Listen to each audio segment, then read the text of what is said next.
안녕하세요, 연두빛 가족 여러분. 오늘은 한 프로그램에 나왔던 인상 깊은 선후배 간의 대화를 소개시켜 드릴게요. 후배가 선배에게 고민을 토로하면서 선배님, 저는 왜 마음이 이렇게 나약하고 계속 흔들릴까요? 라는 질문을 합니다. 그러자 선배가 나무를 가리키면서 묻습니다. 저 나무가 얼마나 오래됐을 것 같아? 그러자 후배가 대답합니다. 저보다는 훨씬 오래됐겠죠.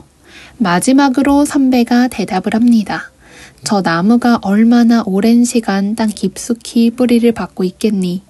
저 나무도 바람에 흔들리는데 사람 마음이 흔들리는 건 어찌 보면 너무나 당연하지 않겠니? 다가오는 연말 스스로를 너무 몰아붙이지 말고 의심하지 말고 불안하지 않은 시간들 보내기를 바라겠습니다. 오늘도 정말 많은 다양한 식물들과 함께 왔습니다. 식물 여행하러 고고고! 국화과에 속하는 목마가렛 식물들 데리고 왔습니다. 목마가렛은 나무처럼 단단해지는 줄기를 가지고 있기 때문에 이름이 붙었죠. 목마가렛 색상별로 다양하게 준비가 되어 있습니다. 더운 여름을 좋아하지 않고 지금부터 1월까지 예쁜 꽃을 피워줍니다. 꽃이 피어나기 전에는 쑥갓처럼 생각하시는 분들도 있는데 아름다운 꽃이 피어나면 그런 생각이 사라지죠. 다년생 야생하로 여러 해 동안 나무처럼 자라나게 형성할 수 있습니다. 외목대로 키워내시는 분들이 많더라고요. 토분의 식재에서 나무처럼 예쁜 꽃을 매년 보실 수 있습니다. 목마가렛은 당연히 꽃을 예쁘게 보기 때문에 햇빛 좋아하는 식물입니다. 한여름에 쨍한 햇빛을 제외하고는 어디서든 햇빛 잘 드는 공간에서 키워주시면 되겠죠. 마가렛을 키워보다 보면 양지 또는 반양지가 딱 좋다는 생각을 합니다. 왜냐하면 햇빛이 부족하면 웃자람이 발생할 수 있어서 자신이 생각하는 수영으로 기르지 못하는 경우가 있더라고요. 하루에 일조량이 풍부한 공간에서 키워주세요.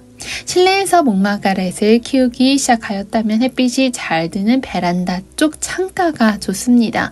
봄, 가을에는 베란다 밖의 화분거리에서 햇빛을 충분히 받으면서 자라게 하셔도 괜찮습니다. 목마가렛은 물을 좋아합니다. 물이 부족하게 되면 잎이 처질 수 있죠. 그렇게 자신이 물이 마르다는 표현을 확고하게 하는 식물이 됩니다.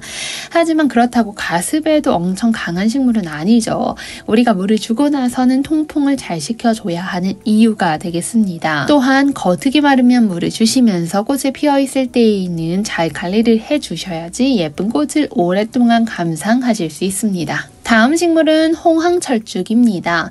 철쭉 중에 가장 꽃이 크고 화려하죠. 높이는 80cm 전후로 생각해 주시면 될 것 같고요. 꽃봉오리가 9개로 핀다 하여 구봉황이라고도 불리죠. 만개할 때 화려하고 아름다운 최고급 수종이라고 생각해 주셔도 되겠습니다. 저희가 꽃봉오리를 보고 색상을 판단하는데 노란색과 붉은 계열 이렇게 있고요. 꽃은 피어봐야지 알 것 같습니다. 아름다운 홍황철쭉이죠. 다음은 아름다운 작약 보여드릴게요. 작약은 화색이 다양하고 꽃이 선명하게 피어서 관상가치가 매우 높은 품종 되겠죠. 개화 시기는 4월부터 6월까지 즈음 피어나게 되고요. 꽃의 지름은 20에서 30cm 정도로 큰 꽃이라고 생각해 주시면 되겠습니다. 때문에 꽃다발, 화분, 가정정원 등 다양하게 활용이 되는 식물 되겠습니다. 다년생 초본 식물로부터 일부 품종은 오래전부터 약용으로도 사용이 되고 있다고 합니다. 완전 진하지는 않지만 은은하고 고급스러운 향수 자객의 꽃은 피오니 퍼퓸의 원료로서 기족의 향수라고도 불리죠. 다음은 목단입니다. 목단은 모란이라고도 불리죠. 중국의 원산지로 작약과 마찬가지로 작약과에 속하는 낙엽 화렵 감목입니다. 부귀영화, 왕자의 품격 등등 예로부터 신성한 식물로 여겨져 왔습니다. 키는 200cm까지 자라날 수 있고 가지가 굵고 줄기의 직경이 15cm인 것도 있습니다. 털이 없는 것이 특징이죠. 관상용으로 심어서 가꾸게 됩니다. 한방에서는 목단을 뿌리 껍질과 꽃을 활용해서 약용하기도 합니다. 목단은 나무라고 생각하시면 될 것 같고 작약은 풀이라는 차이가 있습니다. 다음 식물 팥꽃나무입니다. 한국, 중국, 대만, 일본 일본이 원산지인 백서향 속에 속하는 낙엽 화력 감목입니다. 꽃말도 아름다운데요.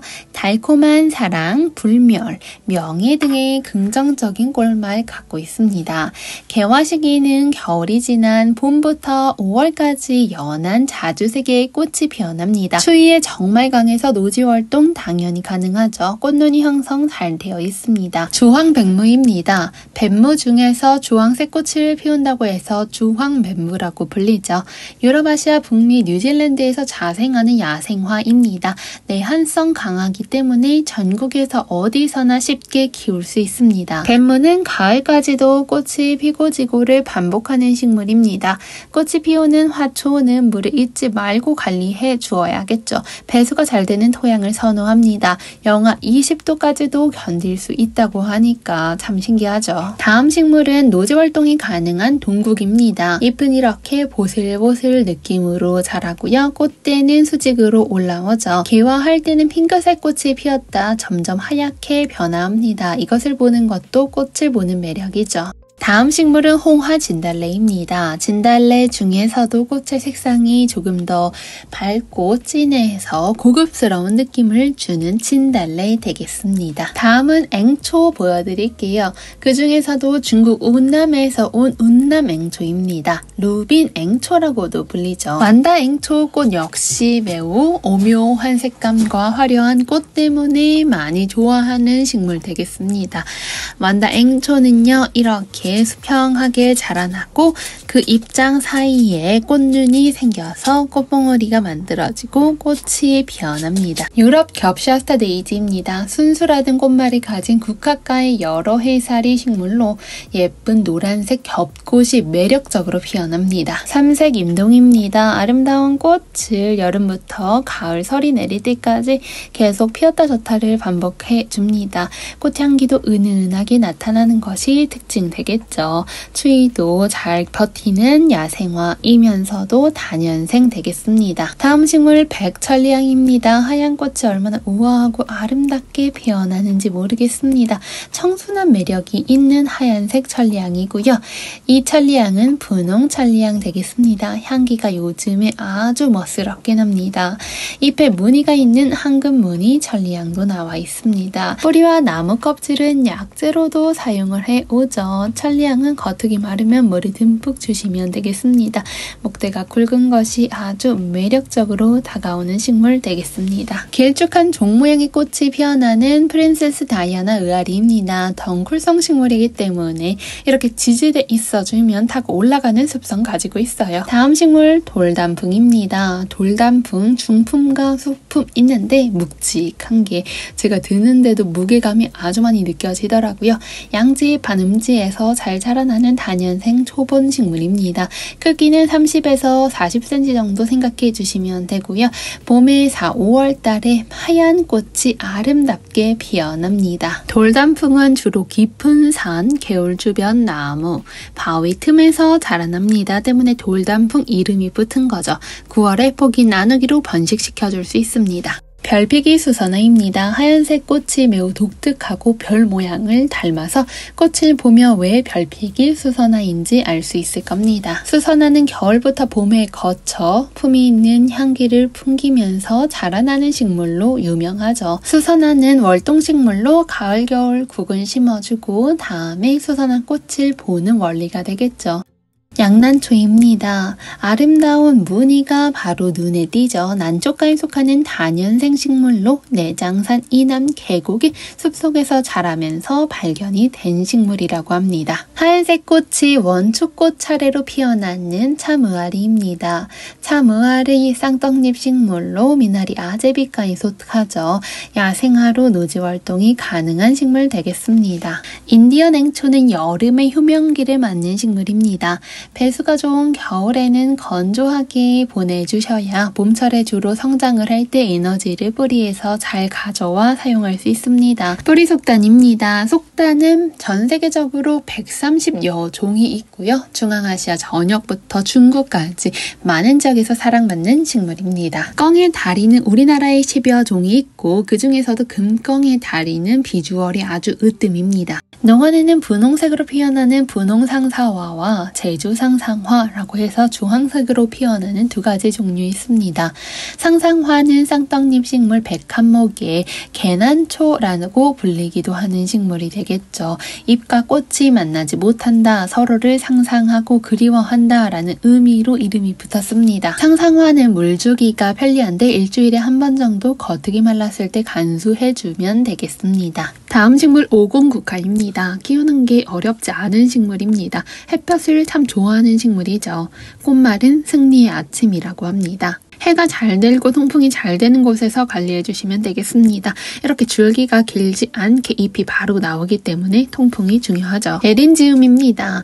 지금은 이렇게 모종의 상태인데 자라나서 아름다운 꽃 모양이 독특하기 때문에 인기가 많죠. 꽃다발로 사용되는 고급 꽃 중 하나입니다. 정원에서도 많이 기르는 꽃이 되었죠. 뿌리는 길고 곱게 뻗는 경향이 있습니다. 한번 자리 잡으면 가뭄에 매우 강합니다. 밥 좋은 깃털동자입니다. 동작꽃, 쌍떡잎 식물, 중심자목, 석주가의 여러 해살이 야생하죠. 보통 산에서 잘 자라나는 특성 가지고 있고 꽃대가 쭉 올라와서 하늘하늘 바람에 날리는 모습이 참 예쁜 식물 되겠습니다. 야생화 좋아한다면 놓치지 않아야 할 식물 되겠죠. 농원의 향기별 꽃은 두 가지 색상, 블루와 핑크 있습니다. 백합과의 굵은 식물로 잎은 부추잎과 흡사하여 겨울부터 봄까지 쭉 개화하는 품종입니다. 스노우 스타 플라워라고 해서 봄별꽃이라고 영어로는 불리죠. 우리나라 이름 자와 부추, 향기 별꽃 등으로 불립니다. 새하얀 꽃이 눈을 닮아서 눈꽃이라고 불리는 식물입니다. 겨울부터 초봄까지 계속 예쁜 꽃을 보여주죠. 이베리스는요, 키우기 좋은 장소가 직사광선을 피한 밝은 장소나 반음지 되겠습니다. 구름국화, 하늘국화라고 불리는 식물로 주로 고산지대에서 땅에 붙어 지피식물처럼 자라납니다. 때문에 추위와 건조에 강하고 씨앗 발화도 잘 되는 식물입니다. 뜰하게 심어 여기저기 뽑아서 나눔도 가능한 식물 되겠죠. 아름다운 꽃의 뒷면이 참 아름다워요. 와인껍질손이 지소니까 식물로 화분에서는 봄에 꽃이 피고 지고 나면 가지를 바로 잘라주면 가을에 한 번 더 피게 됩니다. 정원에서는 바닥으로 쭉 퍼져나가면서 봄부터 설이 올 때까지 아주 오랫동안 꽃을 피워주는 식물 중 하나가 되겠습니다. 향기별 가까미는 아주 귀여운 꽃을 피워주는 식물 되겠죠. 유매는 사계절 상록이며 연중 노란 꽃이 이렇게 피고 지고를 반복하는 보기 드문 식물로 한겨울에도 화려한 색상의 노란 꽃 이렇게 보실 수 있습니다. 크리스마스 로즈입니다. 미나리 아제비과의 식물로 이름이 붙은 이유는 아기 예수의 탄생에서 선물을 주고 싶었던 양치기 소년이 가진 것이 없어 한탄해서 돌아서는데 천사가 나타나 들판에 가득 크리스마스 로즈를 만들어 주었다고 합니다.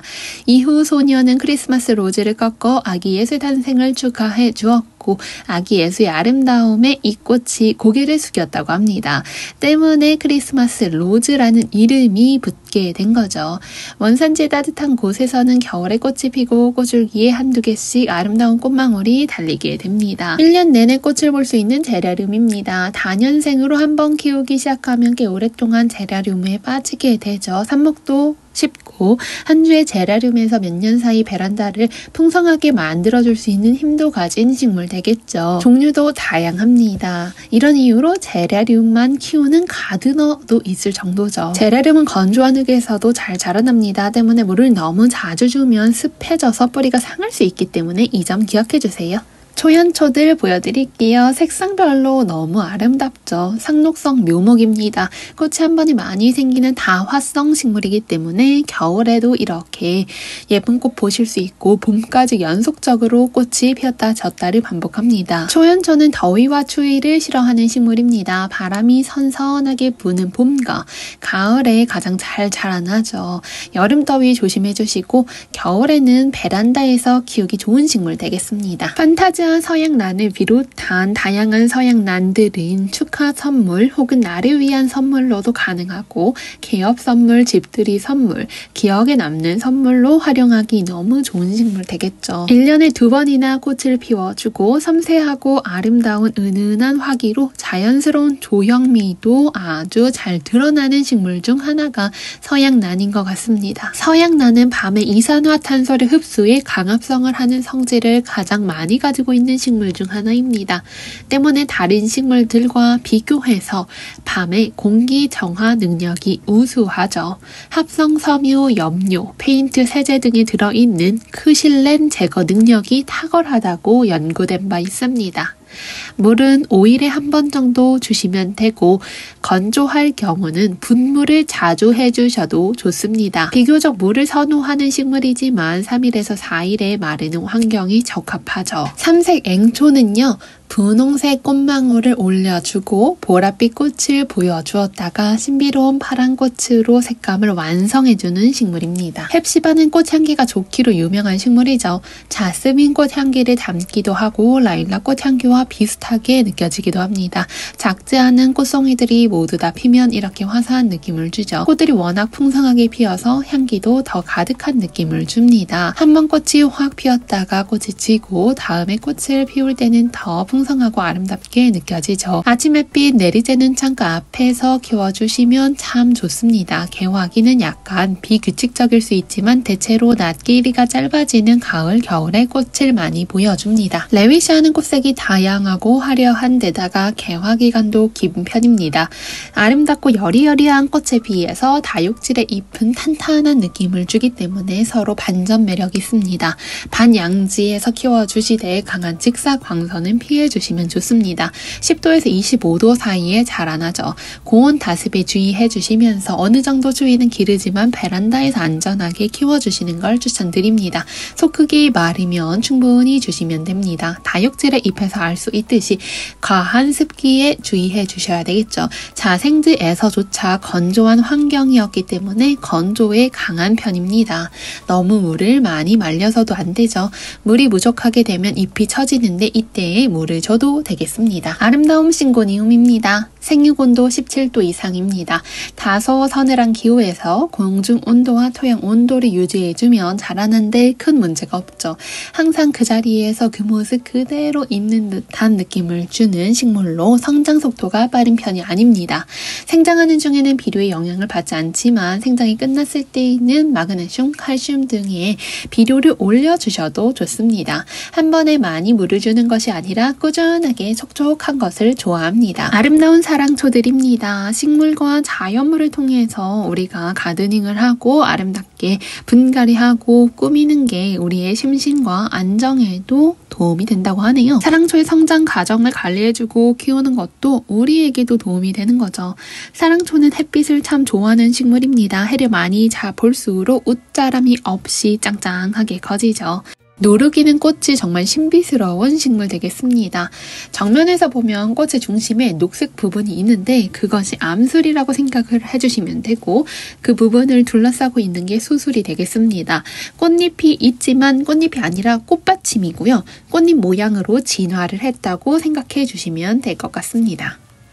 리스본입니다. 솔잎을 닮은 듯한 잎의 반에서 들이시는 분들 많죠. 얼핏 침엽수 잎 같기도 하고 다육식물을 닮은 듯한 느낌을 가지고 있죠. 또 하나의 앵초, 드럼스틱 앵초입니다. 산가들의 물가나 풀밭의 습지에서 잘 자라나는 야생화로 꽃 모양이 마치 공처럼 피어나죠.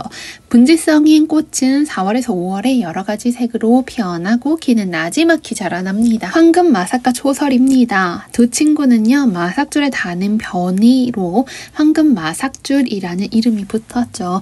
이름에 걸맞게 이파리만으로도 이렇게 황금빛깔을 보여주고 있습니다. 덩쿨 식물은요. 기세가 강한 편인데도 잎도 곧장 떨어지고 꺾어지나 폭이 나누기로 화분수를 늘려가면서 세력을 확장시켜줍니다. 덩쿨성 식물들이 잘 자라기 위해서는 물과 좋은 햇빛이 필요합니다. 겨울철에는 물을 줄이는 횟수를 줄여주시고 더운 여름에는 거의 매일 물을 주다시피 해주시면 될 것 같습니다. 아름다운 선녀꽃입니다. 선녀꽃은요. 서양 철쭉이라고 유통이 되기도 합니다. 꽃이 꽃망울이 크고 화려한 것이 특징이고 겹꽃이 많죠. 풍노초입니다. 풍노초 잘 키우는 방법 간단하죠. 햇빛 좋아하기 때문에 햇빛 하루 종일 쬐어주면 1년 내내도 계속 꽃을 피워주는 게 풍노초 되겠습니다. 겉은 말랐다 싶으면 화분 바닥까지 흘러내릴 정도로 물을 충분히 주시고 통풍시켜주세요. 풍노초의 용토는 물 빠짐이 좋은 굵은 마사를 바닥 전체에 깔아주시고 중간에 마사토 섞어주시면서 분갈이 할 때는 유기질 알갱이 거름으로 약간 섞어주시면 더 잘 자라게 됩니다. 사계소국은 도시의 오염 환경도 잘 견뎌내고 나비와 꽃을 유혹하는 식물 되겠습니다. 다음은 사랑초들인데요. 앞서 보신 사랑초들이 옵투샤 종류라고 해서 꽃의 크기가 크게 자라는 반면에 지금 보시는 사랑초는 옥살레스류에 속하는 사랑초들입니다. 때문에 꽃의 모양과 느낌이 조금씩 다르죠. 원정후리지아입니다. 원정후리지아는 꽃의 요정이라는 별명을 가지고 있고요. 대표적인 알뿌리 식물들 되겠습니다. 키아넬라 알바 역시 알뿌리 식물로 향기가 은은하게 퍼져나가는 것이 특징이 되겠습니다. 꽃꽂이 용으로도 많이 재배가 됩니다. 아름다운 솔채입니다. 솔채는요, 줄기 사이에서 꽃대가 쭉 올라와서 바람에 흔들흔들 흩날리는 모습이 아름답죠. 지금 보여드리는 보트에 꽃망울이 이렇게 달려있는 것도 있고 꽃대가 올라와 있는 것도 있습니다. 보라 색상의 화사한 느낌을 주는 솔채죠. 겉등이 마르면 물이 충분히 주시고 지금처럼 꽃망울이 올라와 있는 상태에서는 알비료를 보충해 주셔도 좋습니다. 벌레잡이 제비꽃입니다. 잎에 끈끈한 점액질을 분비해서 벌레가 붙게 되면 잡을 수 있기 때문에 벌레잡이 제비꽃이라는 이름이 붙었죠. 벌레잡이 제비꽃들은 꽃의 색상이 보라색 혹은 분홍색이 많은 것 같아요. 벌레잡이 제비꽃은 큰 벌레를 잡기는 어려운 것 같고 뿌리파리나 모기를 잘 잡는 것 같아요. 가드닝 할 때 골칫거리 중 하나인 뿌리파리를 조금이라도 잡아준다고 하니까 그것만으로도 애정이 가는 식물 중 하나입니다. 반양지나 간접강 을 좋아하는 식물입니다. 직사광선은 피해주세요. 발레리나 앵초 버터컵이 노란 꽃을 만들어줘서 자랑하고자 올렸습니다. 노란 꽃이 화사하고 예쁘죠. 발레리나 앵초는 확실히 가습한 거 별로 안 좋아하는 것 같습니다. 공중습도 높아지거나 흙이 촉촉하게 너무 오랫동안 유지가 되면 잎이 살짝 무르는 경향이 있는데 그런 잎들은 제거해주시면서 통풍시켜주시면 언제 또 그랬냐는 듯이 건강해지더라고요. 추위에 강한 딸기나무입니다. 우리나라 전역에서 키울 수 있고요. 토질 크게 가리지 않고 심지어 척박한 공간에서도 잘 견디더라고요. 반음지 식물이기 때문에 정원이나 베란다 화단에서 음지에 어떤 식물 키워야 할지 고민되신다면 추천드릴 만한 나무 되겠습니다.